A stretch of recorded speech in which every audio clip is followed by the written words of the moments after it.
Heyo. Hey, Carly Grundmann, December 27th.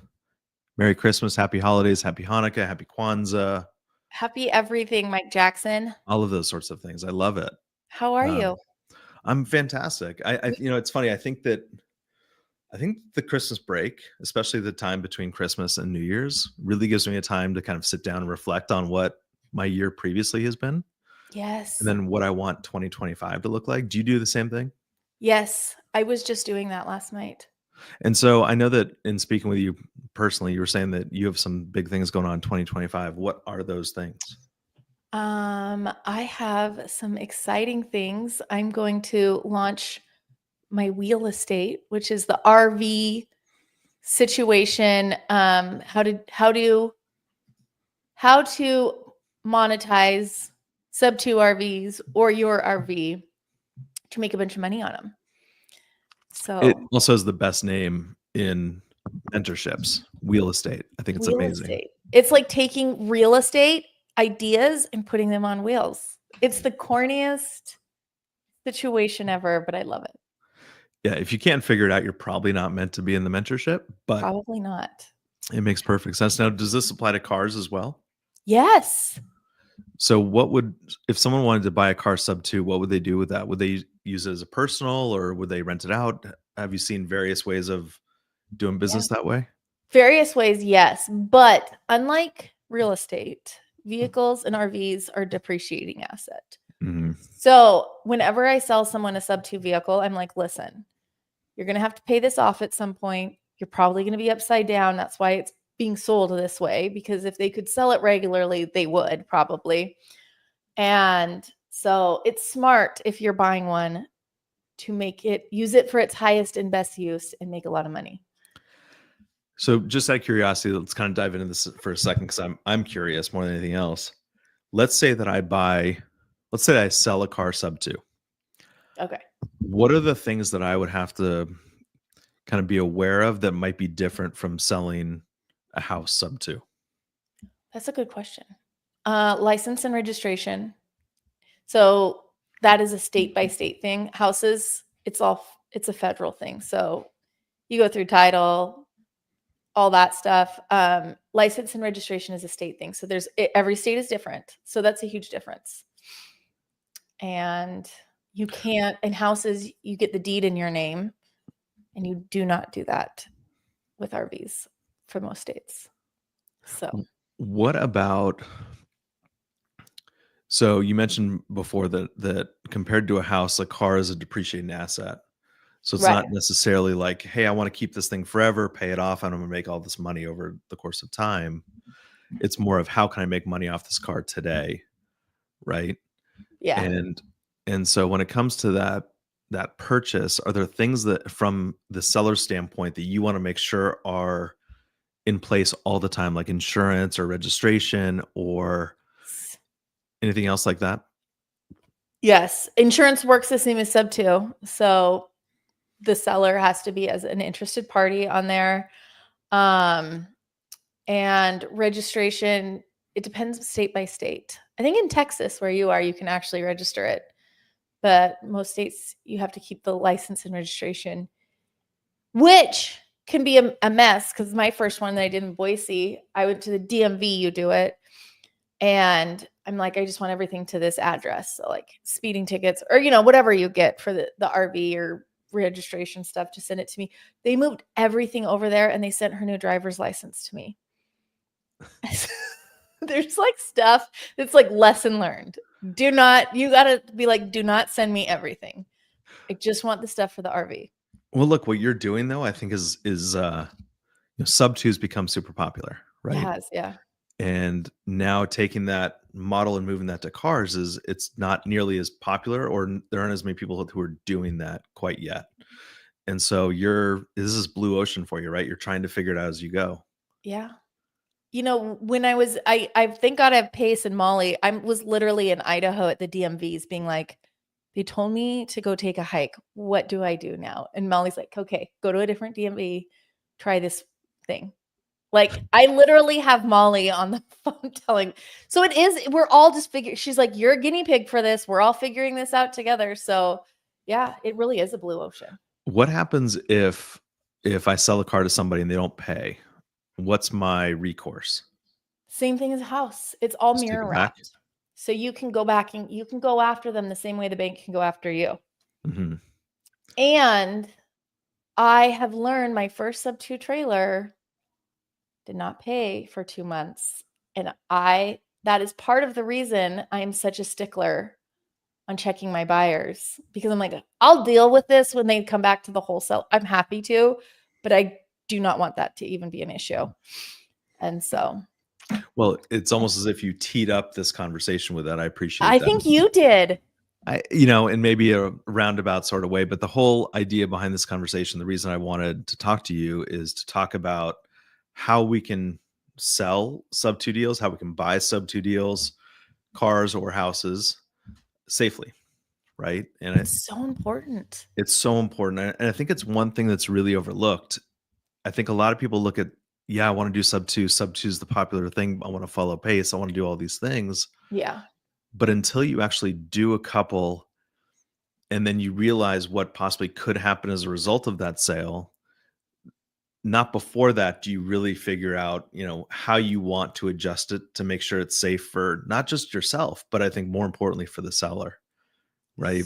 So true. And I think like a lot of people don't realize how risky it is as wholesalers. I know Mike and I are in a little mastermind group and we talk about business, and we all have gone through this of what are the risks of wholesaling a Subto deal if you're not doing it to the right person. And one of which is they don't pay or they skip town. And as the middleman in all of this, they come to the wholesaler and they're like, hey, this is you introduced me to this guy. Fix it. Yeah, so let's break that process down a little bit just so we're all kind of following. So, what I do a lot of is direct to agent. You do direct to agent also. Yep. Do you do direct to seller as well? I do. Okay. And Yeah. we'll do that occasionally as well as they kind of come across our desk. But Occasionally. Whenever we're making a relationship with somebody let's say, for example, we are the wholesaler in Mhm. this example, and let's use a direct to seller model as the example here. So what we're doing is we're making a really good relationship with the seller saying, hey, listen, we're going to help you sell it this way. And we're also going to be fully transparent as well and saying, look, we're probably not going to be the person who's going to end up buying this, but we will make sure that it's sold to somebody who's responsible. And we're also going to make sure that we introduce you as well Before the deal is done. before So the all deal is the done. vibes are good. If you have Mhm. a weird feeling, you're in the driver's seat and you can put the kibosh on it. Yep. They can say Mhm. no anytime that they want to do that. But what we're basically doing is we are the one who's making that relationship with the seller, Yep. right? We're the one who is building that rapport. And so, you know, in your in your past experiences, let's say that you build that great rapport with the seller, things go south once you sell the deal. Who is that seller going to go back to immediately? The guy that introduced him, the guy or gal that introduced him to the buyer, for Right. sure. And we've both been in that situation, right? Where things sometimes don't go right. So what does that feel like for you? Like a gut punch. Because I know you and I are high integrity people of high character. So a lot of people will say, would not be us, be like, sorry, I got paid. I'm out. Mhm. I just can, not my problem. But unfortunately for us, not unfortunately, fortunately for the seller, like we are going to we are going to make it right and be good on our word. And I think that's the most important thing, right? Is the seller is always the first person that you want to protect. Always. Yeah. Even if it's direct Fair. agent, we're doing that work direct agent, but the seller is still the person who's ultimately selling it. We want to make sure that we're doing right by the seller. Mhm. And because what we're telling them is, look, this is how we're going to protect you. We'll get into that here in a little bit, but we're going to protect you in the process. We don't want you to have to go through a foreclosure or have to take the house back, or we don't want your credit to be affected or for you to lose any money whatsoever. And so, what do you do to help protect the seller in this process if you're wholesaling a transaction? So I got to the point where I think when we're all learning, we're all just like getting excited to do a deal. And as you do more deals, you learn a lot. And I learned a lot from you and Don. And where Don's just, you guys were just, it was frustrating at one point. And I took in our mastermind, we help each other see where the others are yet to go yet. And so what I have done, we talked about in one of our masterminds about how it would be so nice to have a group of vetted buyers. And I got so frustrated when I was just going to lock things up. And then I was looking for the buyer. And then I had to vet the buyer to make sure it was a good buyer. And so now what I'll do when you want to buy something from me, you fill out a form. And I'm like, or if you want to be on my buyer's list, if you want to even see what and have first dibs on it, I'm like, prove it. Show me the money.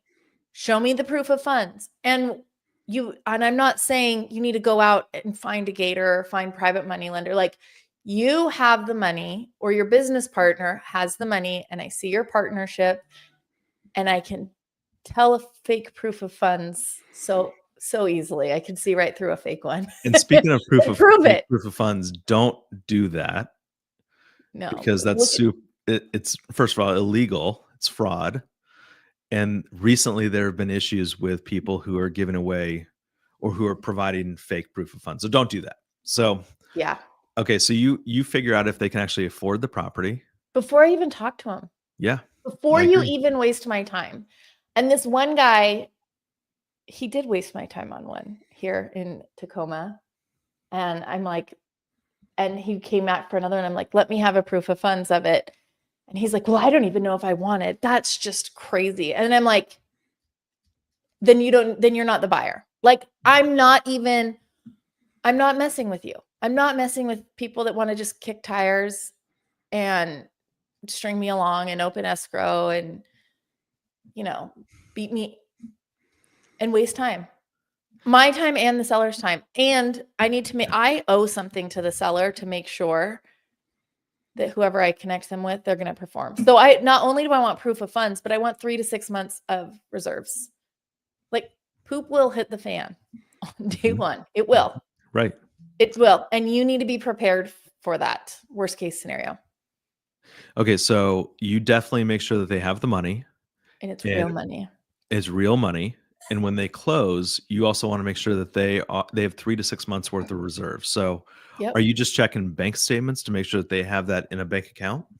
Actually, I'm working with a guy in Subto. He's an RMLO. For those of you that don't know what that means, what is it? Registered mortgage loan originator? I always get it. Originator. So he's like a real loan officer that understands Subto. And he's not looking at people the way he would if he was qualifying for a bank loan, but I'm checking their credit. And I'm like, okay, well, if you're going to drive your credit into the ground and you're a chronic late payment person, you're sure as hell going to do that to someone else's. So absolutely not. So I'm not looking for things like a bank would. And this is a really hot topic. People are like, what do you even think Sub-2's for? Pace says you don't even have to look at your credit and blah, blah, blah. And I'm like, well, if I'm connecting with someone and you want to be serious, I only work with people that pay to, like, you're real. I'm not messing around with people that are going to fly by the seat of their pants. So we're looking at, I don't look at them. I send it over to him and he's like, yes or no. Like, that's all he tells me. I'm not looking. I don't care what. Good.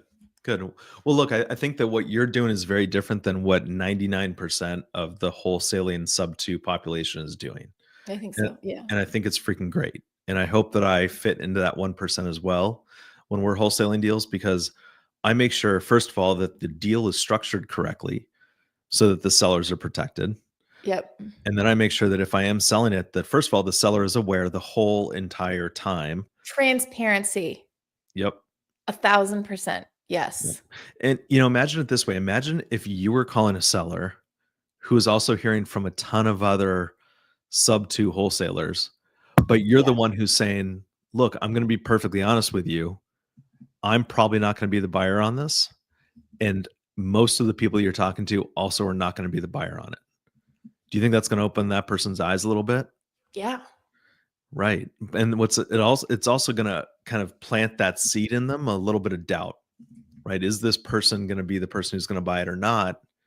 Because the worst case scenario is for someone to go to the closing table and see Carly Grundmann getting a $5,000 assignment fee, but Mike Jackson being the buyer for it. Who is this guy? Who is this person? Yeah. Are they gonna make the payments? Yeah. It's Who freaking scary. it's really scary.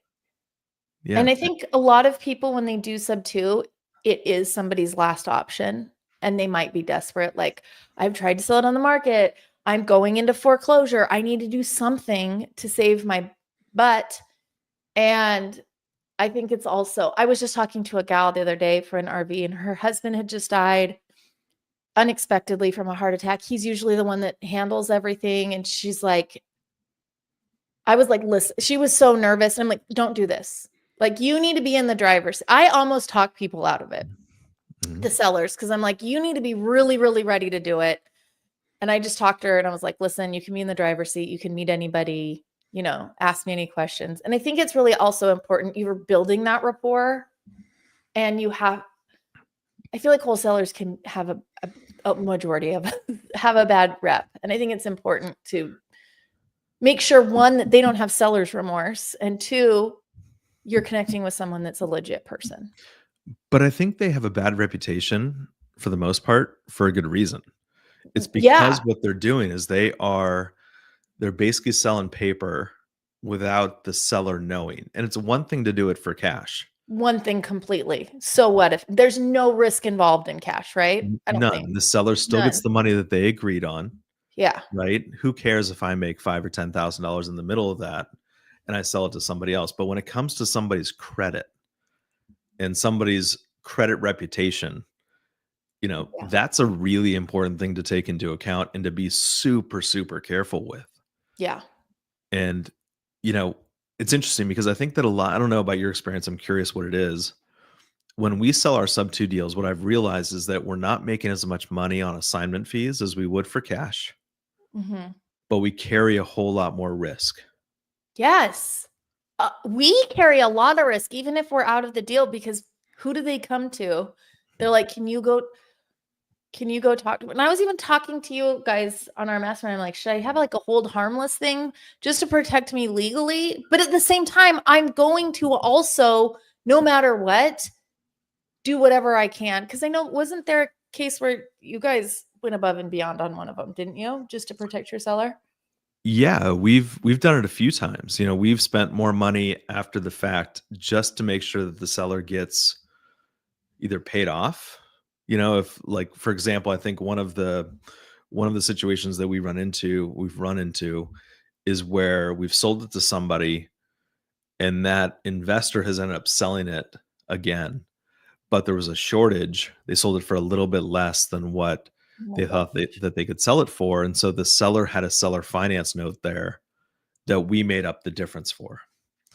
And it was only because what we wanted to make sure of was that the seller was put in a better position after they worked with us than what they were in before they worked with us. And I think that that's really something to take into account, but I think in general, if someone's getting into wholesaling sub 2 deals because they think that they're going to make 15, 20, $30,000 assignment fees on them without risk, that's not what this is Mm-mm. at all. It's a lot of work and a lot of risk. It's a lot of work, it's a lot of risk, and also I think that one decision Don and I made very, very early on was we care less about how much we make on a deal, but more about can we sleep well at night and not have to worry. How many deals, Love Carly, have that. you lost, for example, because you've been completely transparent with the seller and agent? You've said, look, this probably either isn't right for you, or I'm not the buyer, or this is what I plan to do. I want to make sure you're okay with it. Yeah. I walked away from a $25,000 sub two assignment fee because the buyer got shifty. And I was like, I don't trust you. I do not trust you. I'm not selling this to you.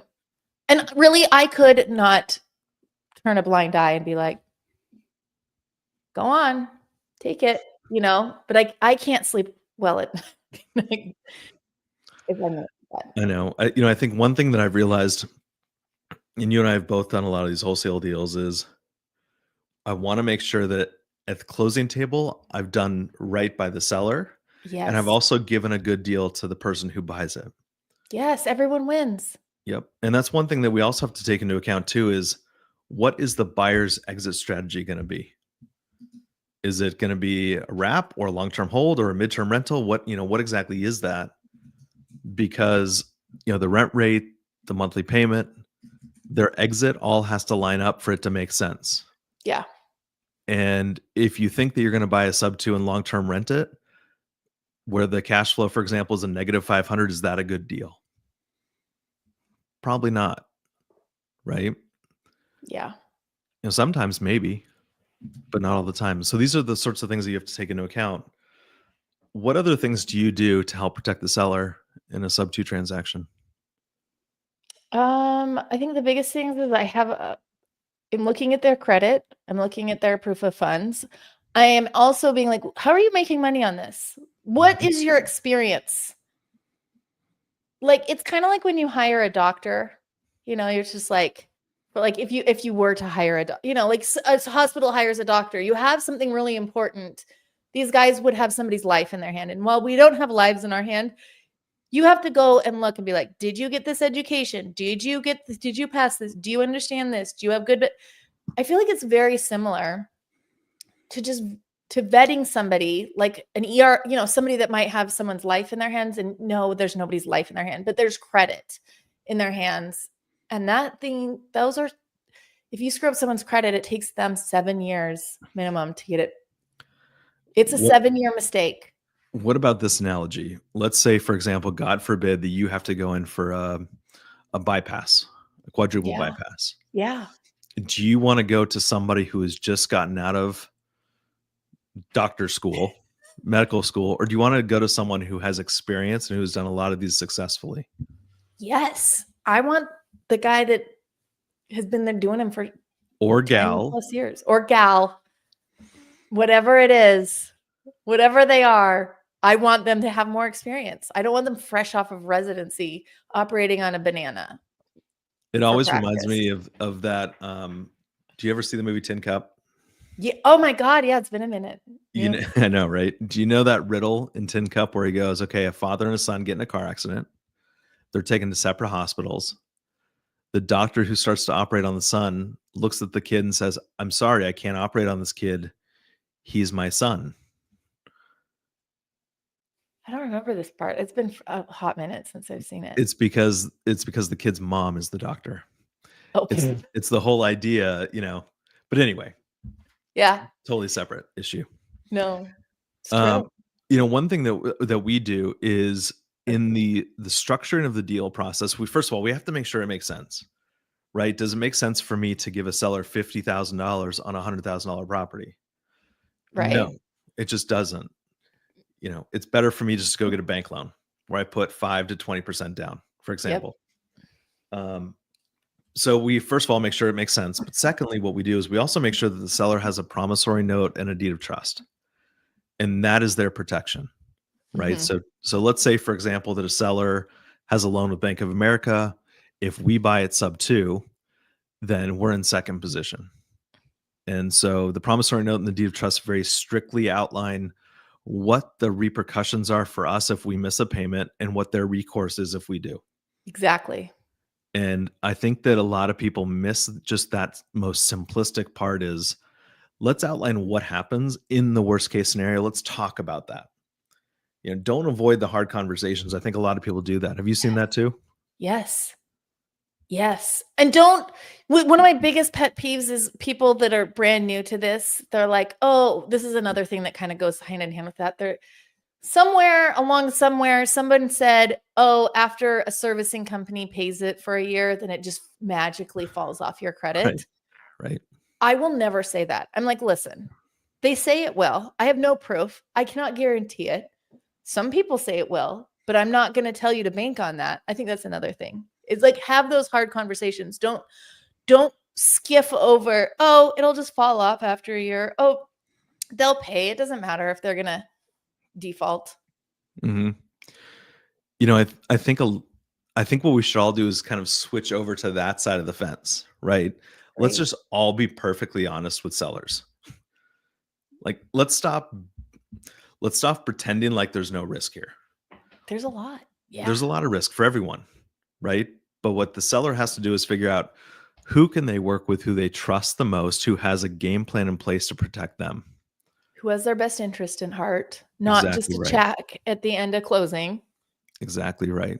And so, you know, we do a couple of different things in addition to just a promissory note and deed of trust, which, you know, might be a little bit of overkill, but we find it to help, especially here in Texas. So, for example, what we'll do is instead of um, selling the property in its current state, meaning the current structure, the ownership structure, what we'll do is we'll put the property into a revocable living trust. And the Oh, reason that we do that is because it possibly, no, I'm not saying it will because I'm no lawyer, but it possibly protects against the house being taken by the bank if a due on sale clause is called. damn, Mike Jackson. Possibly. That's smart. So, you Who know, owns the trust?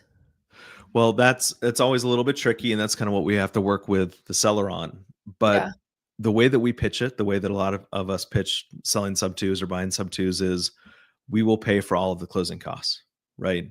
Yeah. Now, this costs about $1,000 more during the closing cost process. But the way that I look at it is I would much rather spend $1,000 today and give the seller Oh, that yeah, extra layer of protection and say, for sure. look, if this does not protect the bank from calling the loan due, but what it does is it states that there's this law, the Garn St. Germain Act of 1982 or something.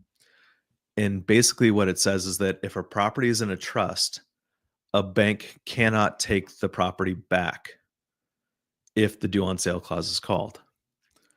Now, I've never challenged it. I've The attorneys that we use here in Texas have received a due on sale clause with a property that isn't a trust, and they basically just send an F off letter and Nice. it goes away. Seriously, I'm going to In- start doing this. I want to know, what else do you do? Give me all your secrets.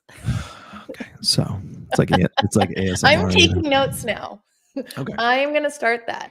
Okay, Anything so anything that you can do to overprotect, I'm good. Put on well, 12 life jackets. so you know how a lot of people will watch YouTube or they'll watch Yeah. Pace on Facebook or whatever.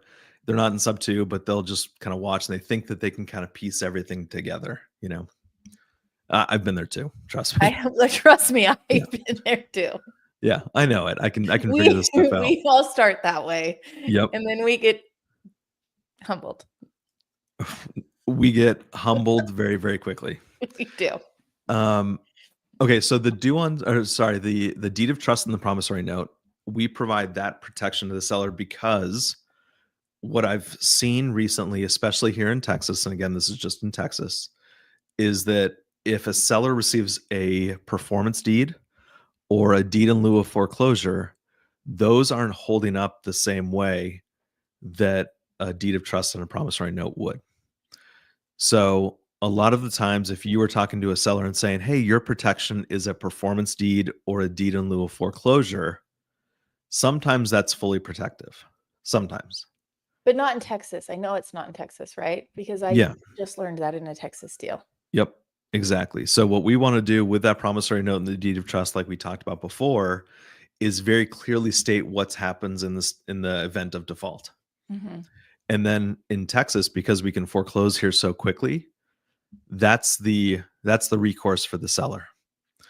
But if you combine that with what you and I both do, which is basically set aside reserves for 3 to 6 months, Yeah.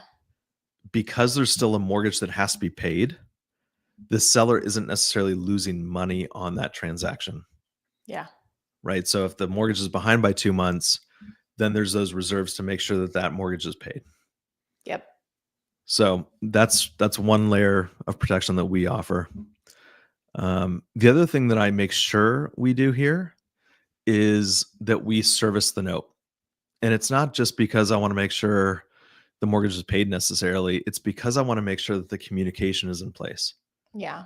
that everybody knows what's going on. I want the agent to know. I want the seller to know. I want the buyer to be reminded if they're not making payments. Yeah. And I also want the wholesaler to know too. If we're wholesaling a deal, I want to be made aware of what's going on there Oh, too. hell yeah. CC me on that. Yeah. Put me on that. If it's not getting paid, I'll make sure it does. Yeah. And who cares if it's another email that you get every month, right? But Yeah. the idea is that you have entered into this contract with the seller to protect them in every way possible. Mm-hmm. And you know much better than the seller does in most situations. So those are like the 3 or 4 different ways that we protect the I love seller. that. So we do promissory note, deed of trust. Yep. We set aside reserves. In fact, if we're buying a deal, which is what we're going to do a lot more of in 2025, is we are taking money and not even keeping it in like our normal bank account. We are putting this off to the side and saying, look, if we miss a payment, then you can draw down off this. So Yeah. we're putting that aside. Smart. We're servicing because we all want to be made aware, and we want the seller to be made aware of what's going on. Mm-hmm. And then insurance is also huge too. Yeah. So it's always get a brand new insurance policy. Make sure that the seller is named as an additionally insured on the policy. Quick story. October 15th, my wife's birthday, a house that we sold, we purchased it. So we closed on it ourselves, and then we ended up selling it on a wrap. Now, this wrap doesn't make us any money at all, but the house burned down. Oh, snap.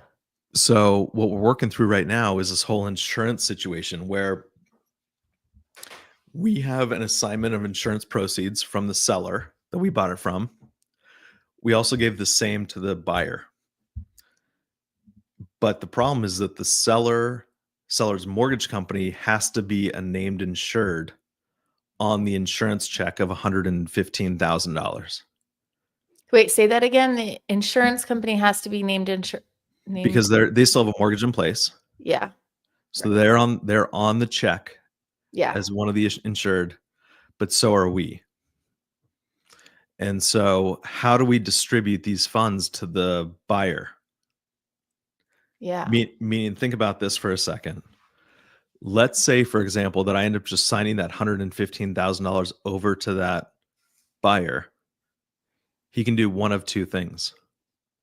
He can either fix up the house or he can run. Yeah, it's like paying a contractor up front. Yeah. Except I'm now responsible for that mortgage. Yeah. Right? Yeah. So I'm going back and forth with him right now saying his name's also, never mind. I'm doing a fast him. Yeah, I don't want to do that. But he and I are going back and forth, and I'm saying, look, I'll give you the money in draws, but I don't want to give you the full amount of money up front. So because smart. what happens if then I'm left with the house that's burned down and I'm not, do I Yeah, want it's the same thing as like I'll pay the contractor to fix it. Uh-huh. And I'm not going to pay him up front, and I'm not going to pay you up front. Just send me the bill. Yep. Yeah, your job is to front the money. I'll pay you back. Yeah. But, so these are the sorts of things that we have to worry about. I haven't even Subto deals. broached that yet. That's a house being burned down. Well, I think the reality is learn a lot. You only learn by doing. So true. Right? You can watch YouTube or Pace or Facebook all day long, but actually doing it, you learn. And so we're Carly, we're always learning. We are. Every deal you learn something new. Has any deal been the same exact templated type of deal, Subto deal, to any one that you've done before it? No. No. Has yours? No.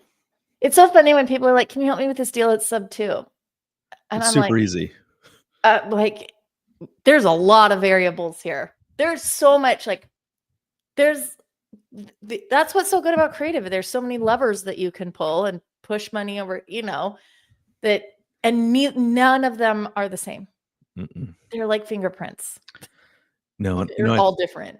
I think part of the problem is that what a lot of us see on YouTube, on Facebook, are these great examples of super successful subject to deals. Yeah. And that's awesome. We have our fair share. I think probably 75, 80% go that way, but 20% don't. And that's really where an expert has to step in, like you, Carly, who And you, can, Mike Jackson. thank you. Us. I think we're both W- pretty good. I'm always learning from you too. Same, same exact thing. But, and I think that's exactly the thing, is that you have to learn from people who are also doing the deals. I agree. And that's what I said before is we have this little mastermind group. It's like the mastermind after the mastermind that we were in, where we will just talk about like no filter, be like, this is where poop is hitting the fan.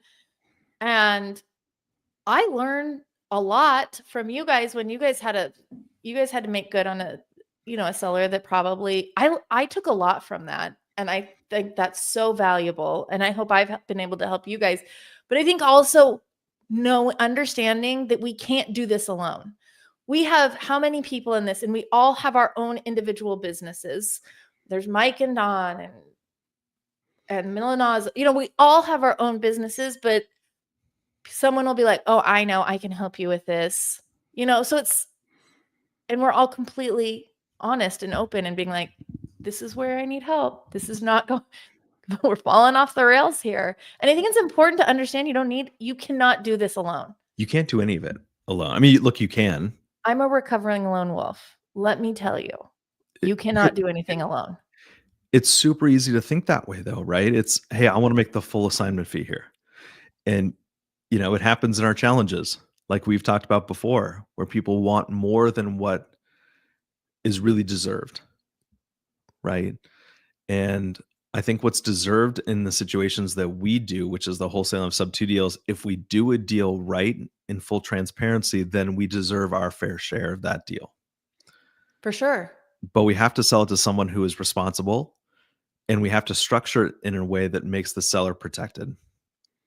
Yeah. Who do you think is going to be the first in-person guest in the Milanazzo podcast room from our mastermind? You. No. You and Myron. I would guess you, or I have a feeling Jose would be one of them. Jose's a good one. Yeah. Great one. I feel like we have so many. I think we are all very dynamic. I think we don't have any bad eggs in our mastermind group. No. Honestly, I don't. And if they may have, even the people that have fallen away, I think each one of us bring our own magic that would make a podcast good. So I don't think Jose is great for sure. I think you'd be great. Myron would be great. Like, I think we're all great, to be honest. Well, Carly, you've made this podcast great. You've made this we have done it together. Thank you. You're a good interviewer. You're good on podcasts. I get all nervous. You're a good podcaster. Me too. You're cool as a cucumber. Not inside, Carly. It's freaking out. Not inside. Well, we got to do more of these. Can we do more of these? I want to. Yeah, and also, if you're watching this or you're watching a replay, reach out to Mike or I'm just learned something from Mike, and I'm going to put it into play. We're all learning from each other, and we all have other resources. If you have a deal that you need help with, that you want to make sure that you're being safe with, Mike and either one of us, reach out to us and help us and let us help you. Carly, how can people reach out to you? Instagram. I have my website, buildinganempire.io. And I've got all my Subto deals there, how you can partner with me, you can submit your proof of funds there if you want. What I'm doing now, it's so genius, is I'm like going into, I posted in Subto and I'm like, show me the money. If you have money and you're ready to buy 2 to 5 properties this year, or a minimum of a couple, I will go shopping for you. So I've turned it, instead of like getting something under contract. And we all talked about this in our mastermind about having like a whole thing of vetted buyers just to like work with. So Not if you just want to be a buyers, vetted but buyer, people who qualify to buy. qualified people, you have to be qualified. And in my thing, it's like, listen, you have to. People are updating, like submitting things, and they're putting like "Happy Holidays" picture in the place where you're supposed to be updating your proof of funds. And I'm like, appreciate you, but you're going. I'm not sending you my deals. If you want to send it to me later, we can do it. But I'm not. You don't have first dibs on Yeah. my deals. And that's the key, is you want to make sure that you have people in your back pocket who you know are looking for these types of deals, specifically what they're looking for, so that Yes. you can look for those deals for them. Yes. I love that. So how can Look- people reach out to Mike Jackson? Well, I'm always looking to buy subject to deals in Texas, 9% or less entry fee, 4.5% or less interest rates. You can reach out to me on Instagram at I Mike have one. Jackson I'm Sub working 2. on one. Are you? in Hey, Texas. when we say our Instagram, are we supposed to, like our handle, are we supposed to say at Mike Jackson Sub 2 I don't or know. I always just say Carly.Grundman. yeah, because you're younger than I am. I'm still No, I'm not. I actually think I'm older than you. What year nope. were you born? No, How we're not old are gonna you? are we gonna Text say this me. publicly? Text me how old you are. I'll I'll tell text you you. how old I am. I'll text you. I'm going to be 43 in May. Yeah, I'm older. Oh, you are? Yeah. I would have never guessed. Not I by thought you were much. younger. Oh, thank you. I mean, my wife thinks I'm much less mature, but Mature doesn't have to do with anything. no. Not in the male species, at least. Or me. Kelly, You're awesome. Thanks for coming on here. you too. It's great to see you. It's great Happy to holidays. see you. Happy holidays. Everyone go reach out to Mike Jackson. He is partners with Dawn Walker, DFW. Dawn freaking Walker, Texas Ranger. Badass woman. She is. So either one of us, we're happy to help you guys with deals. Or do you help newbies with deals? I love to. I love to. I Okay. love helping newbies get past the point of discomfort. You know, where they Yes. think that they can't go past. I love when they come to me and they Pushing. say, "Hey, here's the deal." I go, "No, no, no, no. Go further. Go have No, this conversation." here's the deal. Yep. I'm telling you the deal. Go further. I love Yeah. that. Yeah. We've all been in that situation, right? We Where have. we've gotten to the point of, holy smokes, where do I go now? And all you need is an advice from someone who's been there before, but you can do it yourself. And then when you get to the point where you hit that concrete wall, then you come back and you go, okay, Carly, step in. I love that. I'm like, take it as far as you can. Because you'll How many also make times more money if you can take it longer. and how many times have you been given a deal where someone comes to you and they go, Carly, I got a deal. Yeah, they have this confidence in their voice, right? And you go, okay, tell me what's going on. Well, the agent said that they're willing to have a conversation with you. So what? Oh, so you want me to do the deal for you? I'm like, you can do the deal for me. That's Yeah. barely a bird dog fee though. Right. But I want 50%. But I also want, my favorite one was like, but I'm a realtor, so I understand this. So I want 50%. Yeah. So And why I'm are you like, coming to me again? so then do it. Yeah. And I feel like, yeah, that's it. Well, people should go to you just because you are the Carly Grundmann. And people should go to you because you are the Mike Jackson and Don Walker, your partner. Yeah, you get 2 for 1. You get 2 for 1 with this group. Pace was also calling me Elon Musk, by the way, when I went to go see him. Because you look like Elon? Why? Apparently. I could kind of see it. Yeah, I don't get it, but a lot of people apparently do. Well, you're in Austin, and right? And that's where Elon's moved his company. I was at Yes. ACL, the music festival, this past year. No, it was 2 years ago. And I was walking through ACL with my wife, and these 3 frat guys, very drunk or they're not sober. Just say that. Otherworldly. They're in another universe. They were somewhere else.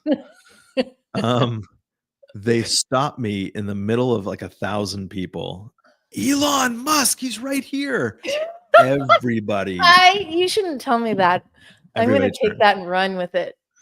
I tried to get into VIP afterwards. It didn't work. But but do you know who I am? You got to shoot your shot. You do. Yeah. I'm going to do a side-by-side now. No. I'm going to text it to the group chat. Yeah, I gotta go. Bye. Mike, it's so good hanging out with you. It's been a minute. I know. Can It's we got to do be this much more more? often. If you guys want me and Mike to hang out more on podcasting, let us know. Go Thumbs follow up. Mike. Thumbs up to that. Let's make sure to do that, Carly. Happy holidays. All right. Happy holidays. Thanks, Mike. See you later. Adios.